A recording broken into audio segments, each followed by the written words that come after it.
I dipped my finger in the foamy ale, and with it drew a symbol on the table, and instantly erased it. He nodded, his eyes blazing with interest. "This is the word I bring you," quoth I. "Thondara has declared for Conan, and stands ready to aid his friends and defy his enemies." At that, he smiled joyfully and grasped my brown hand warmly with his own rugged fingers. "Good," he exclaimed, "but it is no more than I expected." "What man of Thondara could forget Conan?" said I. "Nay, I was but a stripling in Kona Johara, but I remember him when he was a forest runner and a scout there. When his rider came into Thondara telling us that Poitain was in revolt, with Conan striking for the throne and asking our support, he asked no volunteers for his army, merely our loyalty. We sent him one word: we have not forgotten Kona Johara. Then came Baron Atelius over the marshes against us, but we ambushed him in the little wilderness and cut his army to pieces. And now I think we need fear no invasion in Thondara." "I wish I could say the same for Shohira," he said grimly. "Baron Thasperus sent us word that we could do as we chose. He has declared for Conan and joined the rebel army, but he did not demand western levies. Nay, both he and Conan know the Westermark needs every man it has to guard the border. He removed his troops from the forts, however, and we manned them with our own foresters. There was some little skirmishing among ourselves, especially in the towns like Koyaga, where dwell the landholders, for some of them held to Numenides. Well, these loyalists either fled away to Konawaga with their retainers, or else surrendered and gave their pledge to remain neutral in their castles, like Lord Valerian of Shondara. The loyalists who fled swore to return and cut all our throats. And presently, Lord Brocas marched over the border. In Konawaga, the landowners and Brocas are for Numenides, and we have heard pitiful tales of their treatment of the common people who favor Conan." I nodded, not surprised. Konawaga was the largest, richest, and most thickly settled province in all the Westermark, and it had a comparatively large and very powerful class of titled landholders, which we have not in Thondara, and by the favor of Mitra never shall. "It is an open invasion for conquest," said Haakon. "Brocas commanded us to swear loyalty to Numenides. The dog. I think the black-jowled fool plots to subdue all the Westermark and rule it as Numenides viceroy, with an army of Aquilonian men-at-arms, Bosonian archers, Konawaga loyalists, and Shohira renegades. He lies at Koyaga 10 miles beyond Ogaha Creek. Fenetia is full of refugees from the eastern country he has devastated.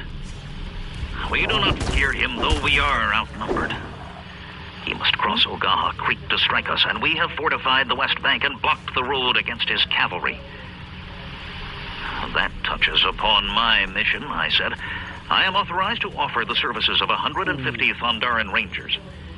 We are all of one mind in Thondara, and fight no internal wars. And we can spare that many men from our war with the Panther Picts. That will be good news for the commandant of Fort Quanyara." "What?" quoth I. "Are you not the commandant?" "Nay," said he. "It is my brother, Dirk Strom's son." "Had I known that, I would have given my message to him," I said. "Brant Drago's son thought you commanded Quanyara. However, it does not matter." "Another jack of ale," quoth Haakon, "and we'll start for the fort so that Dirk shall hear your news firsthand. A plague on commanding a fort. A party of scouts is good enough for me." And in truth, Haakon was not the man to command an outpost or any large body of men, for he was too reckless and hasty, though a brave man and a gay rogue. "You have but a skeleton force left to watch the border," I said. "What of the Picts?" "They keep the peace to which they swore," answered he. "For some months there has been peace along the border, except for the usual skirmishing between individuals of both races. Valerian Hall seemed deserted. Lord Valerian dwells there alone except for a few servants. Where his fighting men have gone, none knows, but he has sent them off. If he had not given his pledge, we should have felt it necessary to place him under guard, for he is one of the few Hyborians to whom the Picts give heed. If it had entered his head to stir them up against our borders, we might be hard put to it to defend ourselves against them on one side and Brocas on the other. The hawks, wildcats, and turtles listen when Valerian speaks, and he has even visited the towns of the wolf picts and come away alive. If that were true, it were strange indeed, for all men knew of the ferocity of the great confederacy of allied clans known as the Wolf Tribe, which dwelt in the west beyond the hunting grounds of the three lesser tribes he had named. Mostly they held aloof from the frontier, but the threat of their hatred was ever a menace along the borders of Shohira. Haakon looked up as a tall man in trunk hose, boots, and scarlet cloak entered the tap room. "There is Lord Valerian now," he said. I stared, started, and was on my feet instantly. "That man?" I ejaculated. "I saw that man last night beyond the border, in a camp of the hawks, watching the dance of the changing snake." I'm not sure you meant to say that. Valerian heard me and whirled, going pale. His eyes blazed like those of a panther. Haakon sprang up too. "What are you saying?" he cried. "Lord Valerian gave his pledge." "I care not," I exclaimed fiercely, striding forward to confront the tall noble. I saw him where I lay hidden among the tamarack. I could not mistake that hawk-like face. I tell you, he was there, naked and painted like a Pict. "You lie, damn you!" cried Valerian, and whipping aside his cloak, he caught at the hilt of his sword. But before he could draw it, I closed with him and bore him to the floor, where he caught at my throat with both hands, blaspheming like a madman. Then there was a swift stamp of feet, and men were dragging us apart, grasping my lord firmly, who stood white and panting with fury, still clutching my neckcloth, which had been torn away from my throat in the struggle. "Loose me, you dogs," he raved. "Take your peasant hands from me. I'll cleave this liar to the chin." "Here is no lie," I said more calmly. "I lay in the tamarack last night and watched, while old Teanoga dragged a raven chief's soul from his body and forced it into that of a tree serpent. It was my arrow which struck down the shaman, and I saw you there. You, a Hyborian, naked and painted, accepted as one of the clan." "If this be true," began Haakon. "It is true, and there is your proof," I exclaimed. "Look there, on his bosom." His doublet and shirt had been torn open in the scuffle, and there, dim on his naked breast, showed the outline of the white skull which the Picts paint only when they mean war against the Hyborians. He had sought to wash it off his skin, but Pictish paint stains strongly. "Disarm him," said Haakon, white to the lips. "Give me my neckcloth," I demanded, but his lordship spat at me and thrust the cloth inside his shirt. "When it is returned to you, it shall be knotted in a hangman's noose about your rebel neck," he snarled. Haakon seemed undecided. "Let us take him to the fort," I said. "Give him in custody of the commander." It was for no good purpose that he took part in the dance of the snake. Those Picts were painted for battle. That symbol on his breast means he intended to take part in the war for which they danced. "But, great Mitra, this is incredible!" exclaimed Haakon. "A Hyborian loosing those painted devils on his friends and neighbors." My lord said naught. He stood there between the men who grasped his arms, livid, his thin lips drawn back in a snarl that bared his teeth. But all hell burned like yellow fire in his eyes, where I seemed to sense lights of madness. But Haakon was uncertain. He dared not release Valerian, and he feared what the effect might be on the people if they saw the lord being led as a captive to the fort. "They will demand the reason," he argued, "and when they learn he has been dealing with the Picts in their war paint, a panic might well ensue.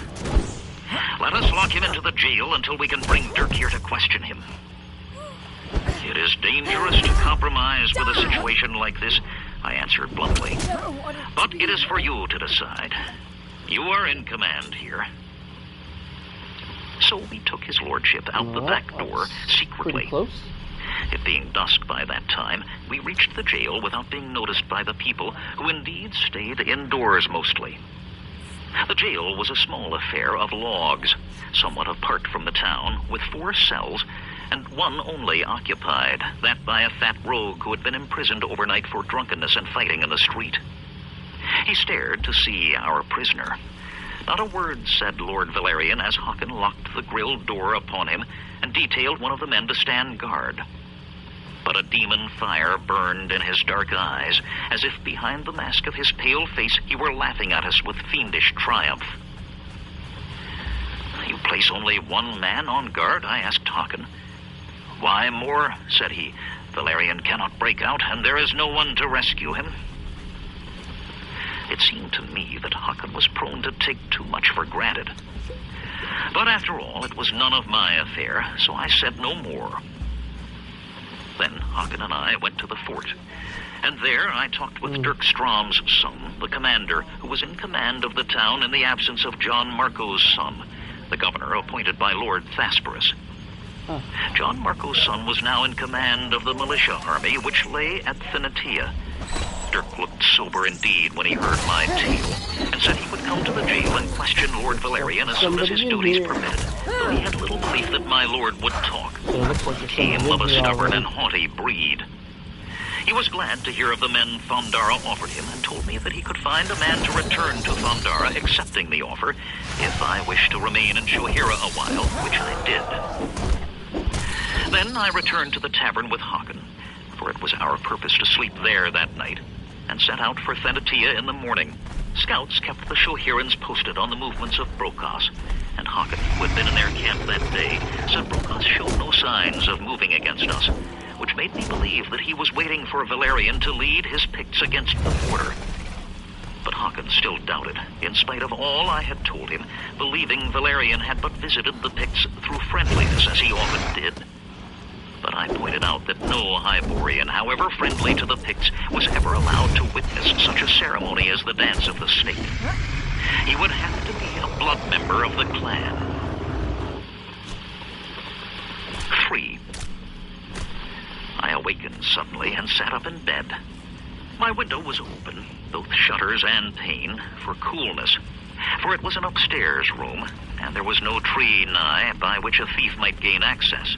But some noise had awakened me, and now, as I stared at the window, I saw the starlit sky blotted out by a bulky, misshapen figure.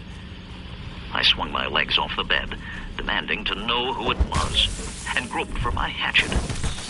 But the thing was on me with frightful speed, and before I could even rise, something was around my neck, choking and strangling me. Thrust almost against my face was a dim, frightful visage. But all I could make out in the darkness was a pair of flaming red eyes and a peaked head. My nostrils were filled with a bestial reek. I caught one of the thing's wrists, and it was hairy as an ape's and thick with iron muscles.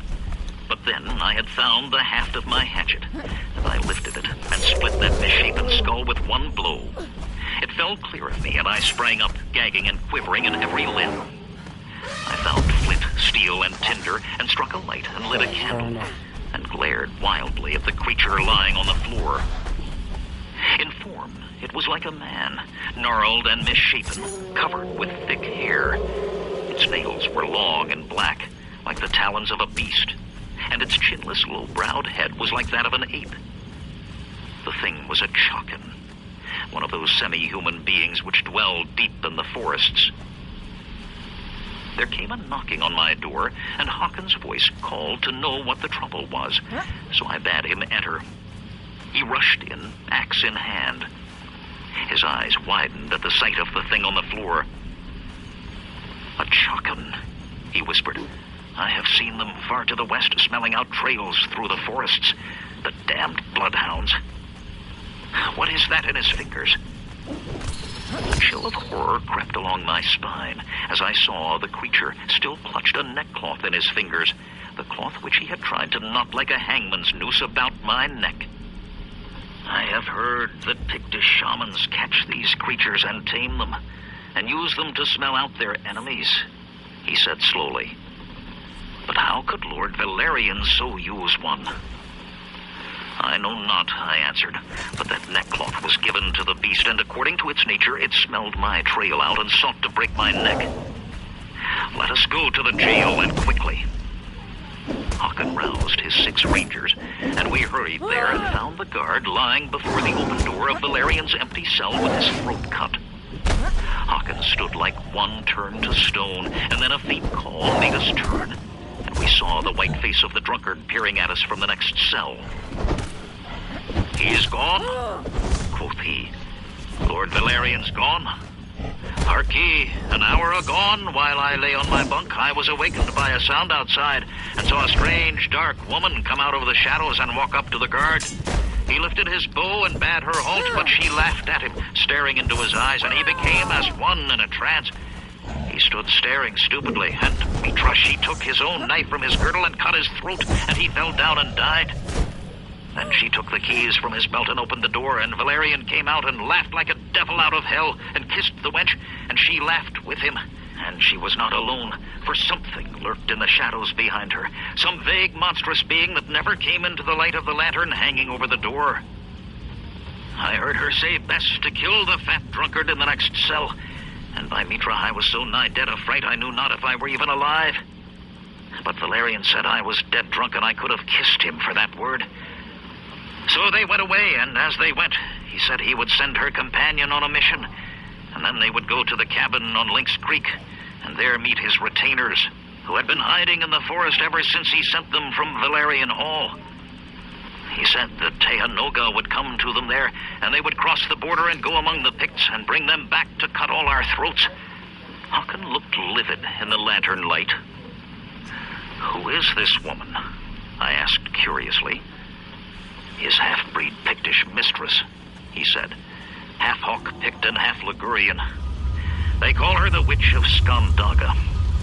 I have never seen her, never before credited the tales whispered of her and Lord Valerian, but it is the truth." "I thought I had slain old Tehanoga," I muttered. "The old fiend must bear a charmed life. I saw my shaft quivering in his breast. What now?" "We must go to the hut on Lynx Creek and slay them all," said Håkon. "If they loose the Picts on the border, there will be the devil to pay. We can spare no more men from the fort or the town. We are enough. I know not how many men there will be on Lynx Creek, and I do not care. We will take them by surprise." He released the drunkard to carry word to the fort of what had befallen, and we set out at once through the starlight. The land lay silent, lights twinkling dimly in the houses. To the westward loomed the black forest, silent, primordial, a brooding threat to the people who dared it.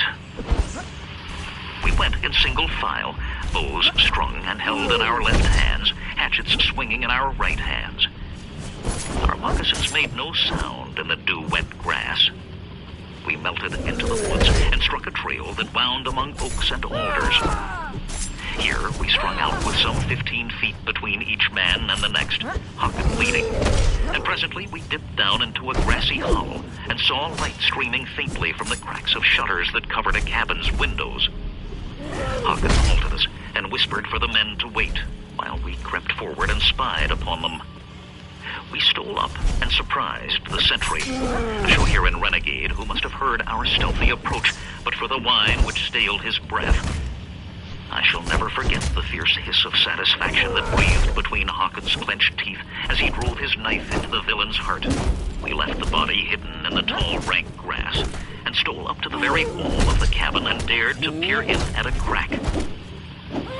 There were Valerian, with his fierce eyes blazing, and a dark, white, beautiful girl in doe-skin loinclout and beaded moccasins, and her blackly burnished hair bound back by a gold band, curiously wrought. And there were half a dozen Shohiran renegades, sullen rogues in the woolen breeches and jerkins of farmers, with cutlasses at their belts. 3 forest runners in buckskins, wild-looking men, and half a dozen Gunderman guards, compactly built men with yellow hair cut square and confined under steel caps, corselets of chain mail and polished like pieces. They were girt with swords and daggers, fair-skinned men with steely eyes and an accent differing greatly from that of the Westermark. They were sturdy fighters, ruthless and well-disciplined, and very popular as guardsmen among the landowners of the frontier. Listening there, we heard them all laughing and conversing. Valerian was boastful of his escape. The renegades, sullen and full of oaths and curses for their former friends. The forest runners, silent and attentive. The Gundermen, careless and jovial. which joviality thinly masked their utterly ruthless natures. And the half-breed girl, whom they called Quarata, laughed and plagued Valerian, who seemed grimly amused. And Haakon trembled with fury as we listened to the boasting of Valerian. Getting out was as easy as cracking an egg. But by Mitra, I've sent a visitor to that cursed Thondaran traitor that shall do his proper business for him. And when I shall have roused the Picts and led them across the border to smite the rebels from the west, while Brokos attacks from Koyaga, all his kind shall get their just deserts. Then we heard a light patter of feet and hugged the wall close. The door opened and 7 Picts entered, horrific figures in paint and feathers. They were led by old Teanoga, whose breast was bandaged, whereby I knew my shaft had but fleshed itself in those massive muscles, and wondered if the old demon were really a werewolf which could not be killed by mortal weapons, as he boasted and many believed. We lay close there, Haakon and I, and heard Teanoga say in broken Aquilonian, "You want hawks? Wildcats, turtles, strike across border. If we strike now, wolfmen ravage our land while we fight in Shohira. Wolfmen very strong, very many. Hawks, wildcats, turtles must clasp hands with wolfmen." "Well," said Valerian, "when will you make this treaty with the wolfmen?" "Chiefs of all 4 tribes meet tonight on edge of Ghost Swamp. Make talk with Wizard of Swamp. All do what wizards say." Said Valerian, "'Tis not yet midnight. If we step lively, we can reach Ghost Swamp in 2 hours. We shall go forthwith to see if I cannot persuade the wizard to induce the wolves to join the other tribes." Haakon whispered into my ear, "Crawl back and fetch the others quickly. Tell them to surround the hut and to kindle a fire." I saw that it was in his mind that we should attack, outnumbered as we were, but so fired was I by the infamous plot to which we had listened that I was as eager as he. I stole back and brought the others. We clustered about the windows in pairs, one man with his bow drawn and another with his axe raised to beat in the shutters. One man was told off to kindle a fire wherewith to burn the hut. As I rejoined Haakon at the front door, I heard the voice of Valerian from within. "Come on, men. We must be on our way at once." Then came the sound of men rising to their feet and securing their weapons and gear. Haakon, aflame with eagerness, fidgeted in the dark, while the man who was kindling the flame fiddled with flint and steel and tinder and twigs. At last the ranger had a neat little blaze going, and others thrust branches into it for torches. Then Haakon ran at the door and beat it in with his axe, which was no light hatchet of Pictish style, but a real battle chopper, such as armored knights use to smash open each other's crayfish shells. At the same instant, others of us burst in the shutters and poured arrows into the room, striking down some, and others applied their torches to the roof to set the cabin on fire. But the roof was made of overlapping slabs of bark, which was damp from recent rains, and so did not kindle in so lively a fashion as we should have liked. Thrown into confusion, those inside made no attempt to hold the cabin. The candles were upset and went out, but the fire lent a dim glow by which the rangers continued to shoot into the room. Valerian and his pack then rushed the door, colliding head-on with Haakon and a knot of rangers, including myself, as we burst in. Some we struck down at the outset, but in an instant they were mingled with us in a grunting, snarling grapple inside the cabin and out. I found myself in close embrace with a burly, bare-headed gunderman in a mail shirt. No doubt he had doffed his helmet against the heat of the cabin and had forgotten to put it on again in his haste. In his right hand he held a short sword, I in mine a war axe. Each grasped the other's right wrist with his left hand. We strained and sweated and grunted, reeling and stamping about, as each strove to wrest his weapon arm loose for a fatal blow. At last I hooked my leg behind his and sent him sprawling with me on top of him. In the fall, he lost his grip on my wrist, but somehow got his hand on the half of my hatchet and wrenched it loose when my grip was momentarily loosened. The gunderman's first blow with the hatchet glanced from my shoulder, his aim having been disturbed by the foot of one of the battlers, who unwittingly trod on some lower part of his frame. My own free hand happened upon a half-buried stone about the size of an apple. and I tore it out of the ground and smote my man on the forehead, even as he was striking up at me again with my own hatchet. Feeling his muscles slacken, I took the stone in both hands and brought it down with all my strength upon his skull. I heard the bone crunch, and the man gave one jerk and lay still.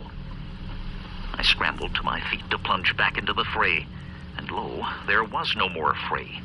Bodies lay here and there, some of theirs and some of ours, but the surviving gundermen, renegades, and Picts were all fleeing into as they fled, and heard the whistle of an arrow that one of the surviving rangers sent after them. But what of the haste of the archer and the uncertainty of the light, I do not think the shaft found its mark. The rascals still much outnumbered us, and had they tried, could have wiped out Haakon's party. But the surprise and their lack of organization prevented this. Had Haakon been a craftier war leader, he would have had us bar the door against the foe's escape, while fire and arrows did our work for us, instead of helping their flight by breaking it open. But it was ever his way to come to grips with his foe as quickly as might be, without giving much thought to the long-term strategy of the case. Those rangers who were still on their feet stood panting until someone shouted, "The cabin! Valerian is there!" I whirled to see, framed in the doorway no more than a spear's length away, Lord Valerian and his leman. Even as hands leaped to weapons, Quarado laughed a shrill witch laugh and hurled something on the ground. It burst with a bright flame that, going out, left our vision so full of colored spots that we could discern naught in the darkness. And it gave out a foul smoke that veiled the door of the cabin and sent us reeling back, coughing and sputtering as if we had been ducked in Lynx Creek. By the time we could see and breathe again, the pair had vanished. Haakon moved among his men, taking stock. 2 had been slain and 2 wounded, 1 in the arm and 1 in the leg. We had brought down 7 of the foe, mostly with our arrows through the windows at the outset, and of these several were still alive, but not for long. Some of Valerian's men, too, carried wounds away with them. The ranger with the wounded leg was obliged to stay where he was, with his wound bound up until friends came to carry him back to the village. When the arm of the other wounded ranger had been tied up, Haakon told him, "Hasten back to Shondara and warn Dirk that the invasion is coming. Tell him to get the people and their movable goods into the fort and to send a squad hither to fetch Carlos home. We are for Ghost Swamp to do what we can. If we return not to Shondara, let them prepare for the worst." The ranger nodded and set off at a jog trot, and Haakon, the 2 unwounded rangers, and I prepared to follow Valerian and his people. I would have waited for reinforcements, but Haakon, lashed on by the feeling that he had caused Valerian's escape from the jail, would brook no delay. We made sure each was well armed.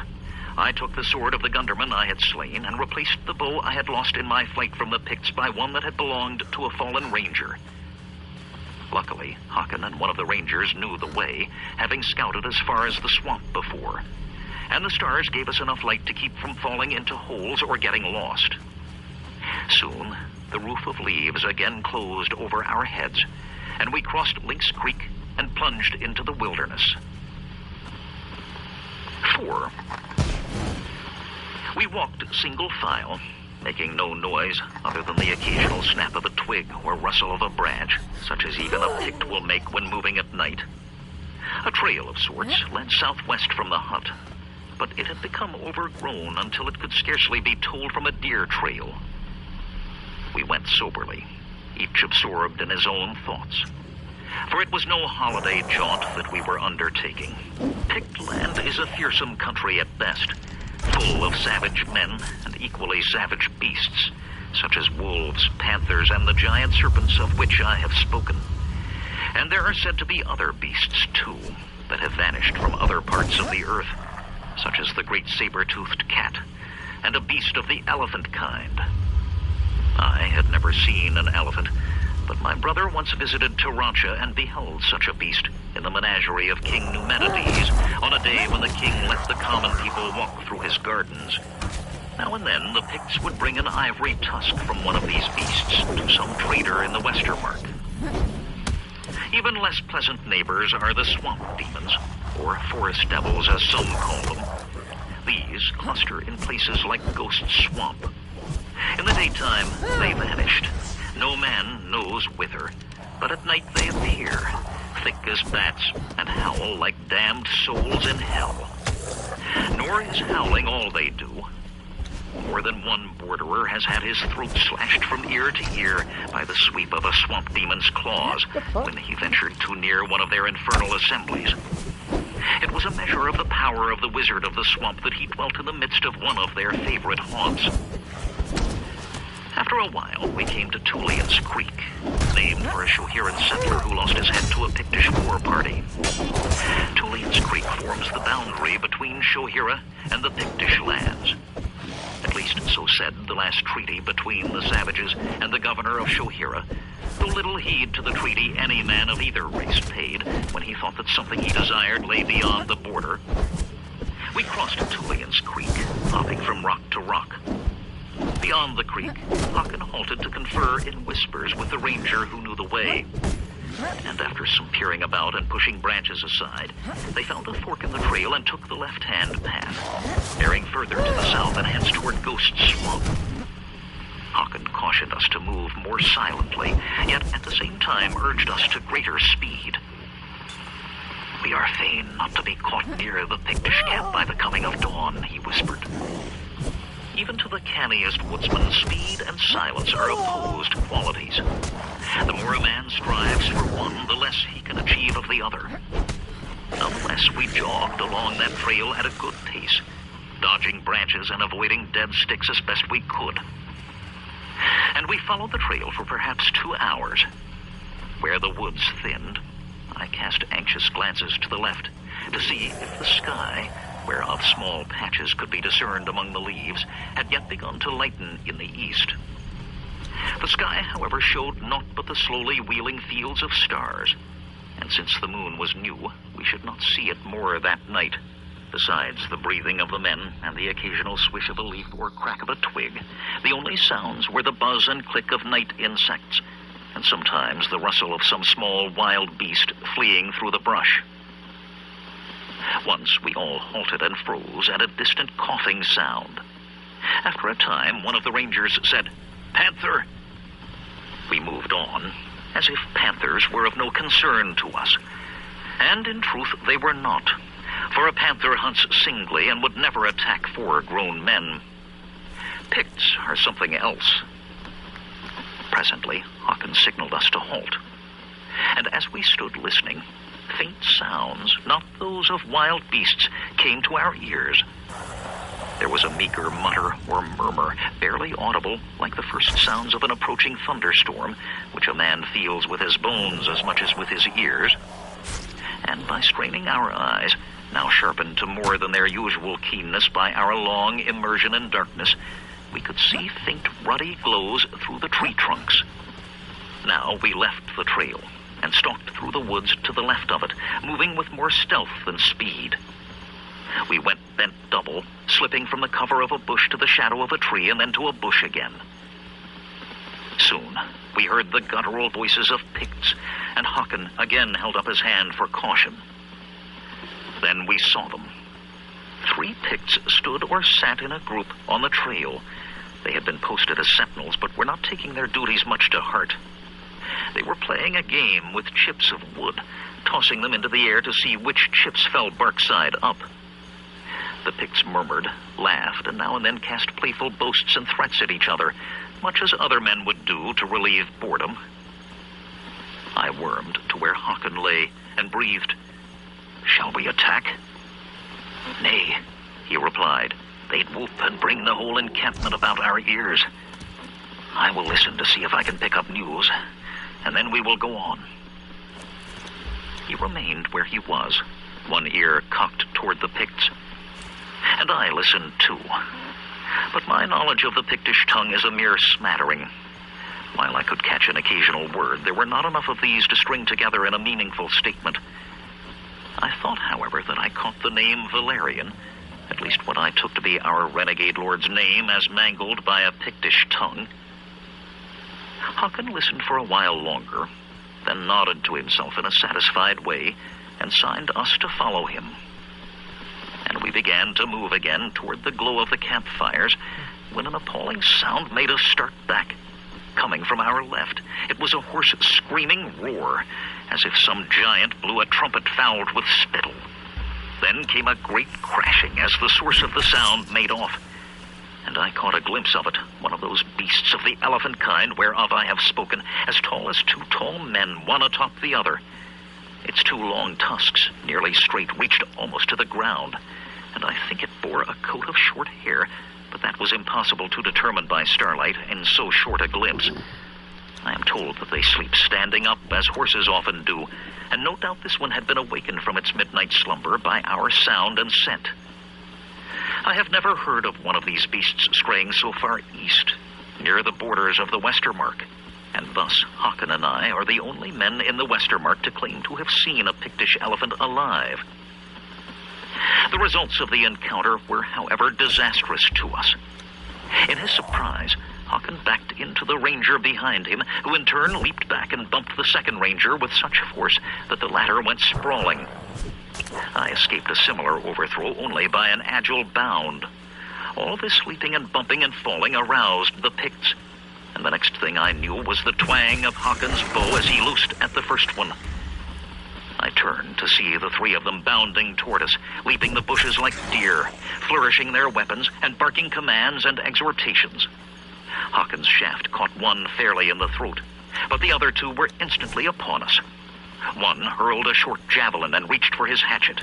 I snatched at my quiver, but ere I could notch an arrow, one of the Picts was already too close, so I swung my bow in both hands against the side of the Pict's head.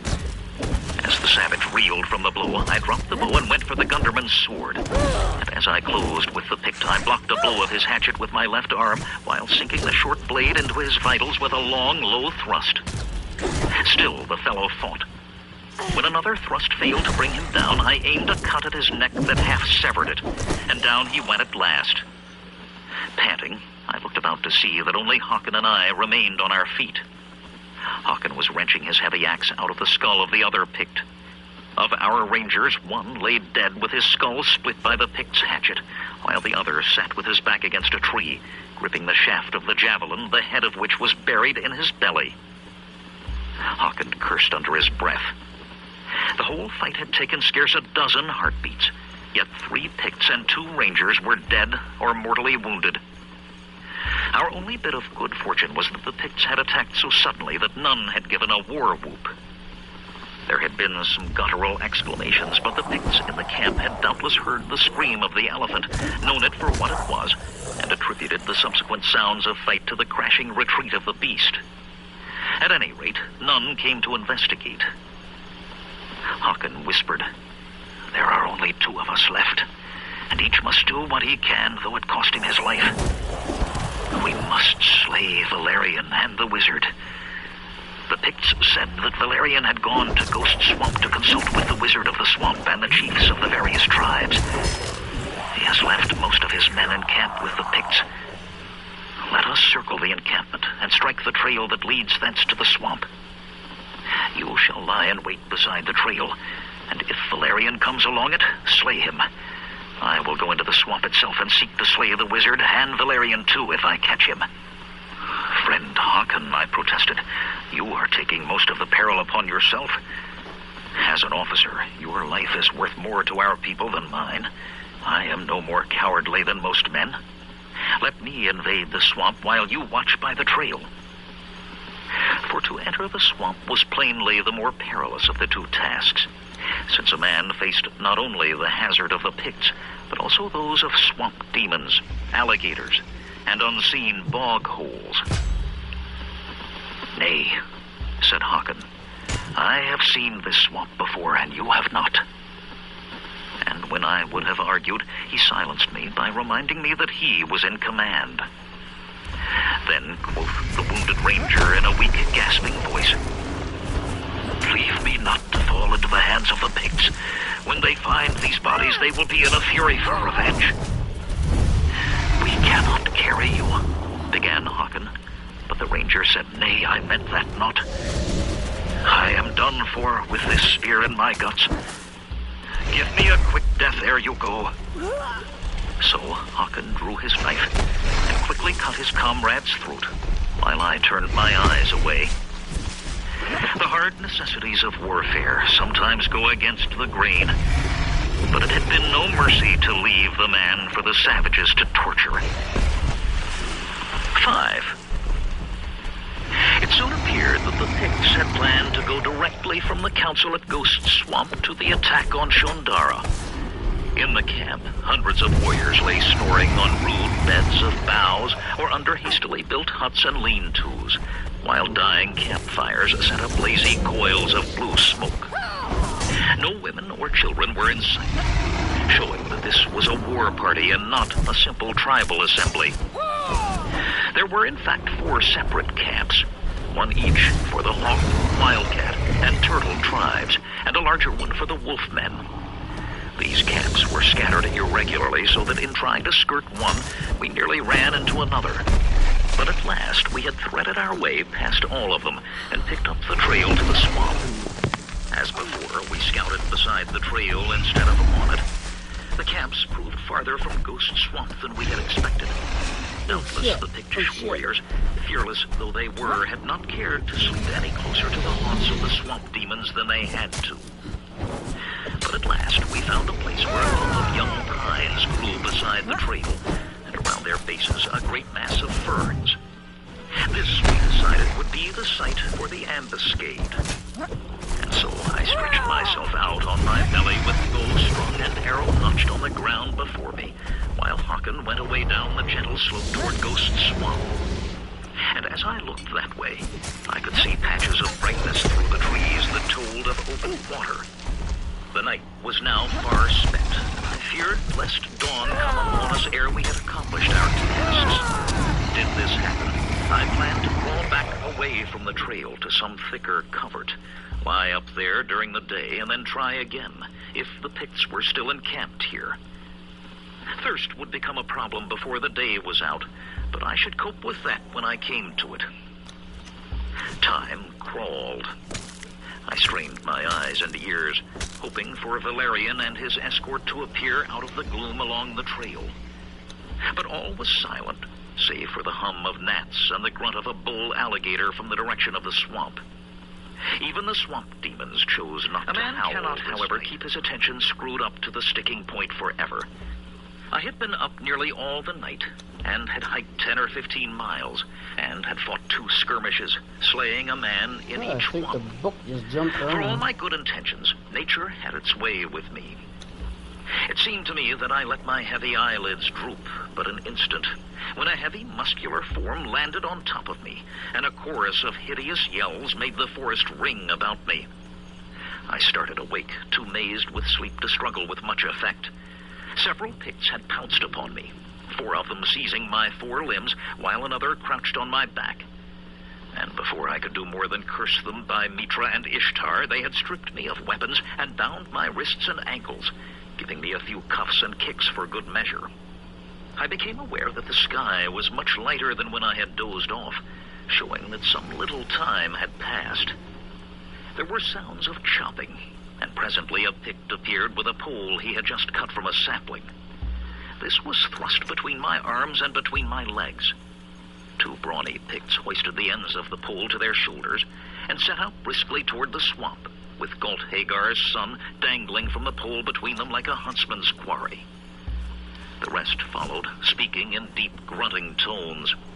Some even laughed, a thing Picts rarely do, since they deem open mirth undignified and reserve it for such worthy occasions as the torture of a captive. At first, I was too cast down by the shame of letting myself be surprised, and by my apprehensions of the fate awaiting me, to heed much save my own misery. But then I recollected that I was not dead yet, and that last-minute changes of fortune were not unknown in the world. And so I began to watch about me for anything or circumstance that might provide a means of escape. Dawn was breaking when we reached the borders of Ghost Swamp. By craning my neck, I saw the vast, stagnant waters of the swamp, broken by clumps of reeds and other water plants. Wisps of mist rose ghost-like from the still waters, which reflected the cloud-flecked blue of the dawning sky. Here and there, trunks of dead trees stood up like petrified witches. We jogged out on a tongue of land that extended into the water.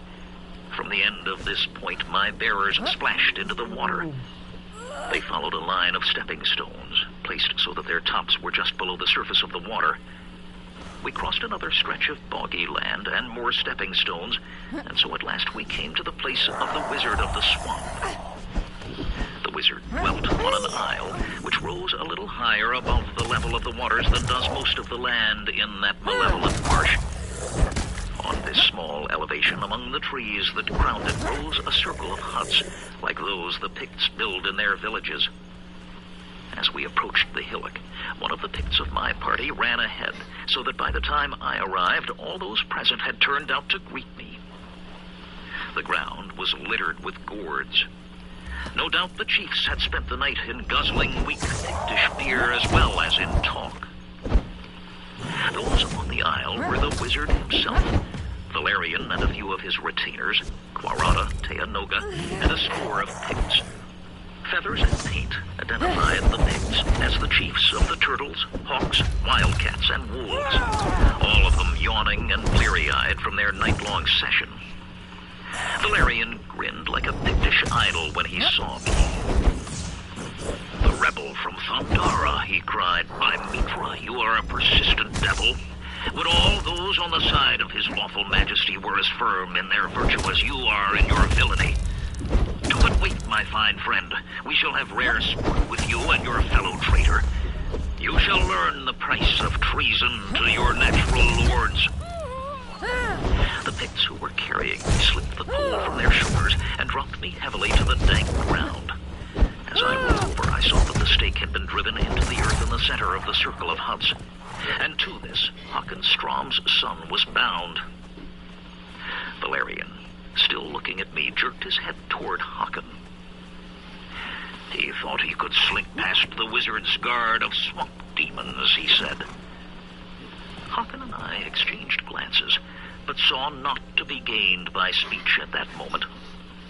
The wizard gave orders in Pictish, and some Picts went back over the causeway of stepping stones. Others began digging a hole in the earth near the stake to which Håkon was tied. The wizard was a strange-looking being, aged, bent, and scrawny, with a brown skin almost as dark as that of a Cushite, a mop of white hair, and a long, silky white beard. His features were unlike those of any man I had ever seen.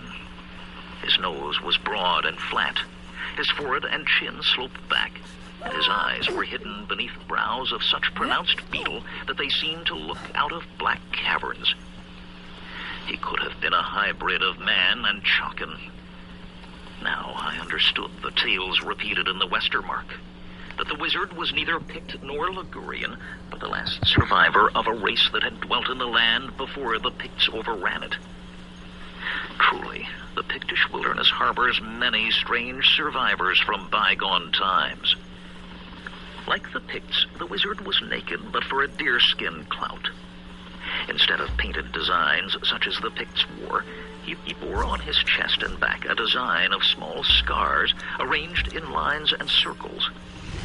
He said something to the Picts who took away the pole whereby they had borne me and jerked me to my feet. Jerked me? And he came close and stared up into my face, his little black eyes sparkling out of the depths of those cavernous eye sockets.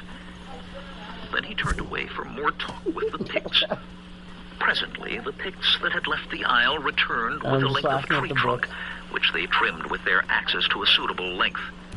The other Picts had meanwhile dug the hole to more than knee-deep. They placed one end of the log in this hole and shoveled the earth back in, holding the log upright. They stamped the earth and pounded it with war clubs and the handles of their spades to make it firm, and soon had a twin of Håkon's stake. At a word from the wizard, they dragged me to the stake. While a couple of brawny savages held my arms, another one cut my bonds with his knife. Conan stories. Then they stripped me to my loincloth, slammed me against the stake, and began binding me with long rawhide thongs. I pretended not to resist, but while they were tying me, I stiffened my body and tensed my muscles. The Picts did not seem to notice. Mayhap they thought I was showing my white man's pride. Soon they had me bound to the stake, with my arms hanging at my sides, What? as rigidly as a Stygian mummy. The chiefs and Valerian and his mistress were clustered about the wizard, talking. One small turtle chief, however, approached me with an evil smirk. Oh my god. And he suddenly whipped his hatchet from his belt and hurled it, turning over and over, Okay, right something's at not my working. face. I gave myself up for gone, but the copper blade thudded into the wood just above my head so that the handle touched my No, I'm forehead. just gonna die. I can't do it. The turtle chief and some other picts broke into cries of triumph, vaunting their pleasure at having made me flinch. One of the early stages of Pictish torture is to shoot arrows and throw axes and knives at the prisoner, missing him as closely as possible. If he winces, that scores a point for his tormentors. If he withstands the missiles without flinching, that scores a point for him. It is a foolish sort of game, but I would have resisted the temptation to flinch rather than give them the satisfaction had I had any warning of the fellow's intentions. But this deed started a great argument among the Picts, and 2 or 3 of them sided with the chief who had thrown the hatchet, while the others opposed. The thrower and his friends kept repeating the Pictish word for now, while the others said anon. One Pict was busily whittling small wooden spikes or splinters, a hand's breadth long, for the evident purpose of sticking them into the captives' hides and igniting them. At last, the wizard sided with those saying anon. I turned my head toward Hawkins' stake and asked, "What is their dispute? The question of when we shall be put to the torment?" "Aye," said Hawken. "That little turtle and his friends wish to practice their art upon us now, while the others prefer to save us until after the sack of Shondara. The wizard says we are his, to do with as he pleases, and he will tell them when they may have us. If he has anything worse than Pictish tortures in mind," I said, shuddering as I remembered the dance of the changing serpent. And now the wizard and all the chiefs disappeared into the huts. Valerian and Quarata entered one. 2 common Picts were left to stand guard over us, while the rest jogged off toward the encampment. "They will catch some sleep ere setting forth on the attack," quoth Hawken. "From what I heard, they mean to move out around noon and reach Shondara just after dark. They would naturally prefer not to attack in daylight with darts from the ballista whizzing about their ears," I said. "From the hints I picked up," said Hawken, "they have some other weapon in mind, something the wizard has readied for them." He turned to one of the sentries. "Ho there, you," he said, still speaking Aquilonian. "How about a little of that beer your chiefs were making so free with last night?" Both Picts looked blankly at him and turned back to each other. Okay. When Hawken repeated his question in Pictish, their eyes lighted with understanding, if not with friendly feelings. One of the twain growled a surly "nay," while the other spat on the ground. What the fuck is going on with this? "At least I think they understand us not," said Hawken, speaking our own tongue again. Oh my god, I'm so broken. "Have you any thoughts for getting us out of here?" "Not yet, but I feel one coming," I said. "It will have to wait until the chiefs have departed. And let us not talk too much, lest these scoundrels become suspicious." We spent a weary morning, bound to those accursed stakes and tormented by thirst, flies, and the cutting pressure of our bonds. Hawken suffered no little from sunburn, though I, being naturally swarthy, was less affected. Both of us bore many wicked bruises from the fights we had fought. The chiefs snored in their huts.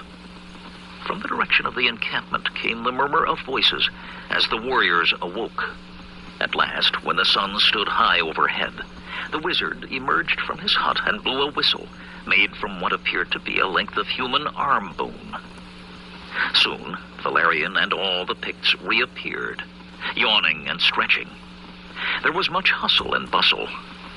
While some ate a quick repast, others thumbed and whetted the edges of their weapons. At length, the wizard called them all together. From his hut he dragged out a huge leathern sack with its mouth lashed tightly closed and several long leather thongs trailing from it. And Then something distended the sack to its greatest size, but we could not tell what this something was. It could not be heavy, since the old sorcerer dragged the sack by himself unaided. The sack was like a bladder blown full of air and then tied to keep the air from escaping, but on a vastly larger scale. The wizard gave directions while the Picts manipulated the sack. They tied it by the thongs to the end of a forked pole, 12 or 14 feet long. At last, the whole lot of them trailed off, a couple of the common Picts bearing the pole with the mysterious bag on their shoulders. The same two who had guarded us during the morning were left behind to guard us some more. Their glowering faces and muttered curses showed how much they liked missing the assault on Shondara and the killing, raping, and looting to which they had looked fondly forward. When the last of the chief's party had vanished into the trees that walled Ghost Swamp, the wizard shuffled close to Haken, peered into his face, and tested his bonds. And he did the same with me. We returned, stare for stare, and the wizard walked away and sat down cross-legged between two of the huts. And he worked some form of divination with little flat pieces of bone. He would toss a fistful of them into the air and study the pattern they made as they fell, then sweep them up and try over. He began to croon some chant in his cracked old voice, in a tongue that I did not recognize, but that was certainly not Pictish.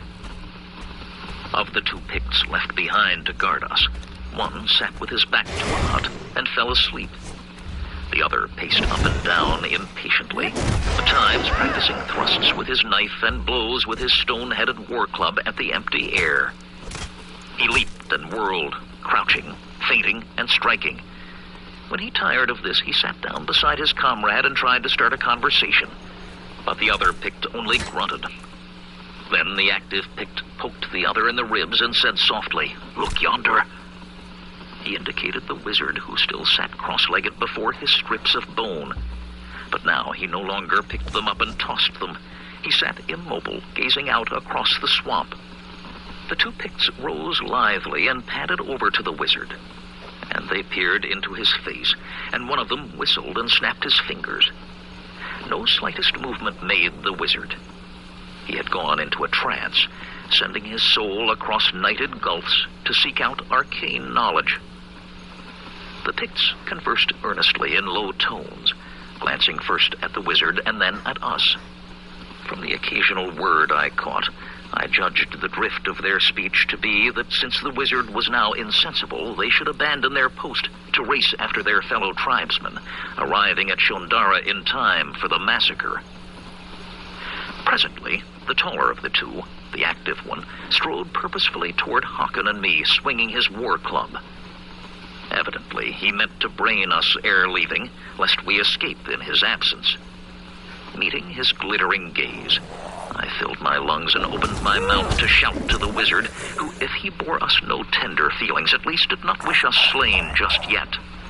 I knew not whether my shout would rouse him from his trance, but it was the only course of resistance open to me.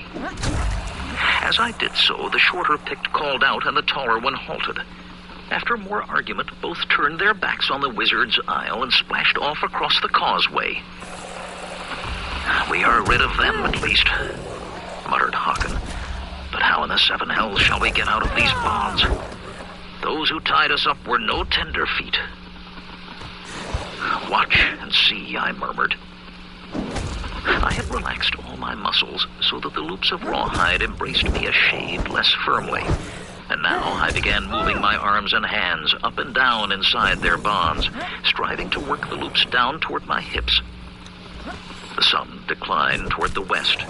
The flies buzzed. The wizard sat still as a statue, and still I worked at the loops, sweat pouring down my face and my mouth a cavity full of desert dust. And at last, one loop shifted down to where I could engage it with the nail of my right little finger.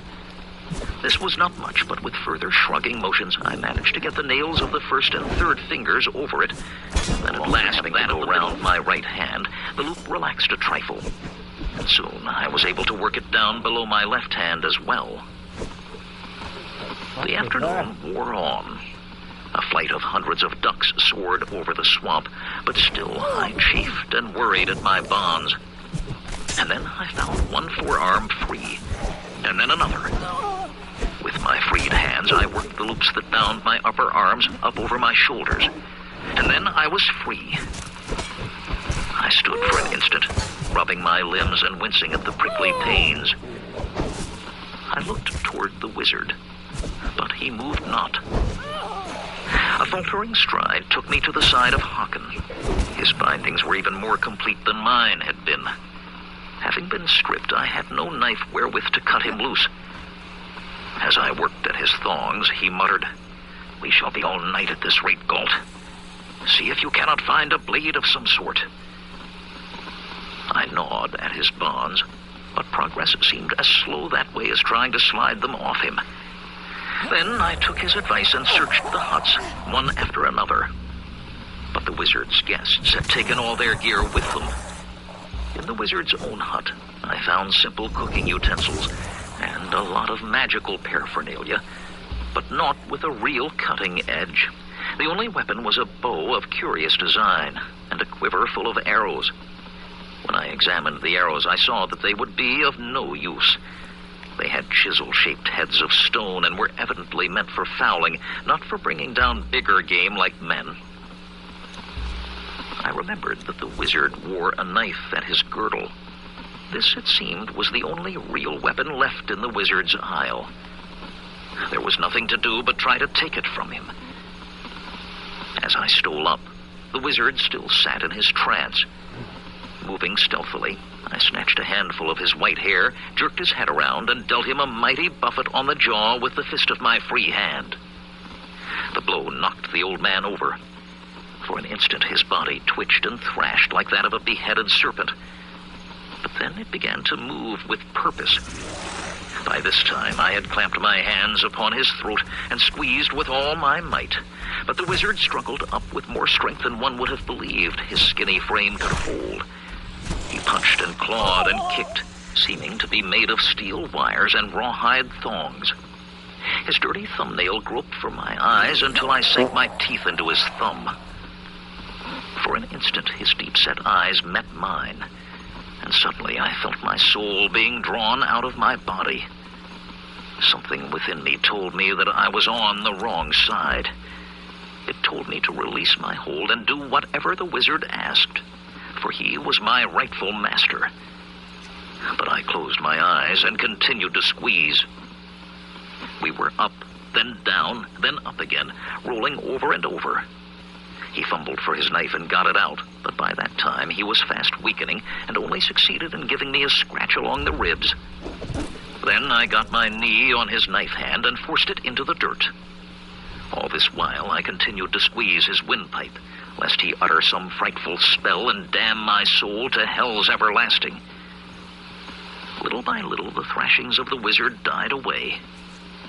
Even after his body lay limply in the dirt, I continued to press my thumbs into his throat, not wishing him to come to life of a sudden after I released him. When I could no longer detect any heartbeat or other sign of life, I took the wizard's knife and cut his throat. Then I hastened to free Haken. He stood for a moment, rubbing his limbs and cursing. "What was in that bag?" I asked. "The wizard put all the demons of the swamp in it," he said. "When the Picts rush the fort, they will thrust that long pole over the stockade. Then one of them will pull one of those trailing thongs, and the bag will open. The swamp demons will swarm out and slay every human being they see who is on his feet. Why will they not also slay Valerian and his savages? The wizard has also put a spell on the demons, so they will attack only those who are upright. Therefore, as soon as the bag is opened, the Picts will throw themselves flat on the ground until the massacre is over and the demons have departed for their swampy home." "We must still try to stop them," I said.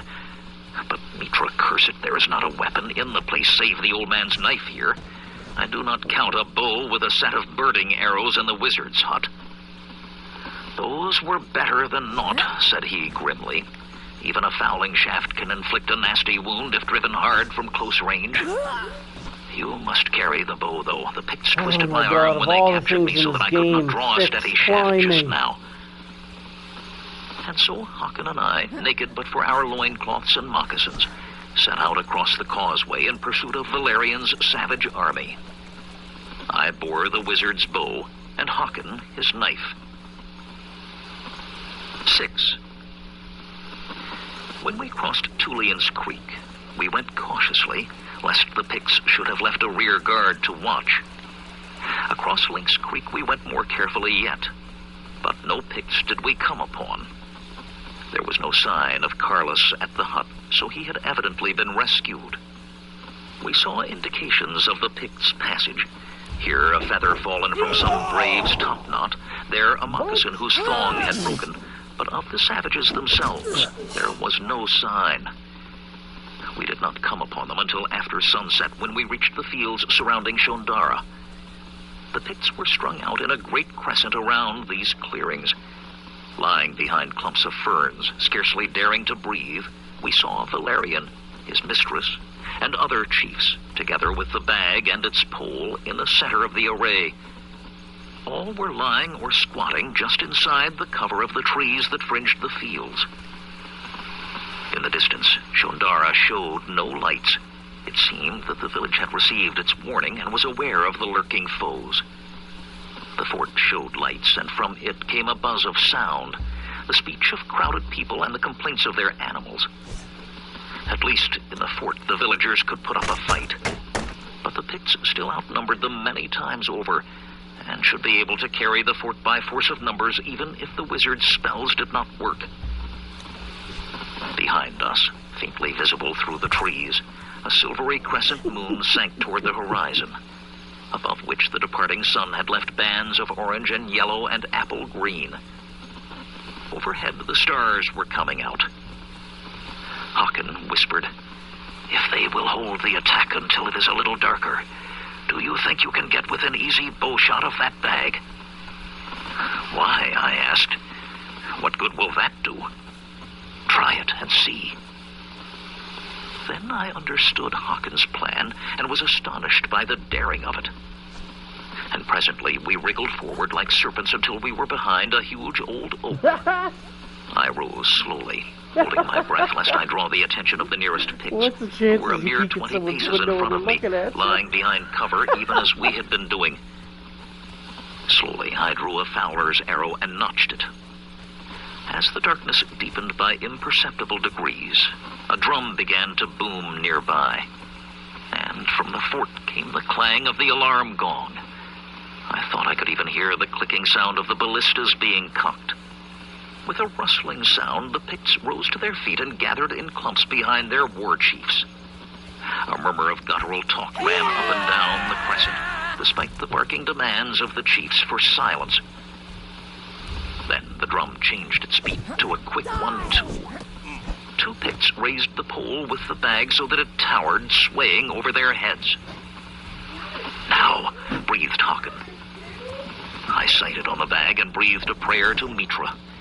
I had never shot this bow. The light was poor, the bag wobbled from side to side. The drum beat changed again. Whistles and rattles sounded. Tough as nails. Sharp commands ran down the line. With a frightful ululation of whoops, hundreds of Picts streamed out of the forest toward the village and the fort, yelling like fiends. I shot. As soon as I released my shaft, I knew I had shot awry and snatched at the quiver for a second. But the bag, swaying back and forth on its pole, chose to wobble into the path of my arrow. The shaft struck home with a sound like a bursting drumhead. The Picts holding the pole started forward with the rest, then paused, gazing fearfully upward. A rending sound came from the bag, whence swirled a great smoky mass. "Down flat!" yelled Hakan in my ear, pulling my arm as he threw himself down. I needed no second reminder, but joined him prone on the forest floor. The bag sagged and drooped, losing all its plumpness. The cloud that had issued from it spread out over the far-flung Pictish force, which was now racing across fields, trampling crops toward Shondara. And as the cloud spread, it took on a lumpy appearance, as if solidifying into solid masses. dark masses condensed into living creatures. Tall, thin beings with bird-like legs and lower parts and half-human heads and upper portions. Each had long, skinny arms ending in hands armed with huge, curved claws. As tall as a man, each demon was accompanied by a weird, flickering glow, as if the being were bathed in the cold flames of marsh fire. I have no idea how many of the things there were. No. I hit my face, lest my eye be that of a demon and he draw nigh. There may have been 100 or 500. Shrieking and howling, the demons raced hither and yon, at every stride striking down a Pict with a sweep of those talons. Shrieking even louder than the swamp demons, the Picts ran for their lives in all directions. But the demons were faster. Near us, one Pict, his head shorn clean off by a sweep of demoniac claws, took 2 steps without it ere he fell into the brush. A few Picts remembered to throw themselves flat, but the great majority, taken by surprise and not having received the expected command to drop to earth, panicked and fled. That was fatal. After them bounded the furious demons on their long birds' legs, swifter than any man could run. One by one, the flickering nimbi that veiled the swamp demons faded away as the devils vanished into the forest. At last, there was no living creature in sight. Hakan and I arose, stretched our stiff muscles, and headed for Shondara. A Pict popped up in front of us, like a startled rabbit. Instead of coming for us with a whoop and a flourish of his war axe, he turned his head away, pretending not to see us, and jogged off into the forest. I blame him not.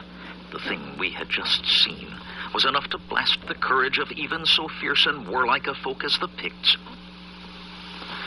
We found Valerian's head and left arm, and then the rest of him lying beside the pole with the leathern bag. The head we took with us for proof of our tale. Quarata we did not see. A ranger met us at the edge of Shondara. Dirk Strom's son, puzzled by the scattering of the Pictish host, had sent the man out to scout. When he heard our tale, he ran back to the fort shouting the good news. Presently, we were being carried on the shoulders of a yelling, cheering throng into the fort and around the crowded courtyard. But the picture I best remember is the face of Othel Gorm's son, standing with his back to the outer stockade in the torchlight. He had come to Shondara, after all, to pursue his quarrel with me, and now he stood with utter dumbfoundment writ on his foolish face, watching Hakan and me being hailed as the saviors of the province. I would have twitted him about it, but he slipped out and went back to Fort Quanyara that night, rather than have to eat his hasty words. And then came the news that the wretched Numenides was dead, and Conan was king. Since then, the border has been more peaceful than ever within living memory, for all know on both sides of the boundary that King Conan means what he says, and will stand for no trifling with treaties, either by the savages or by us. Thundara now has thriving towns and villages, but I must admit that life was more exciting in the old days, when there was no law save as each borderer could make his own.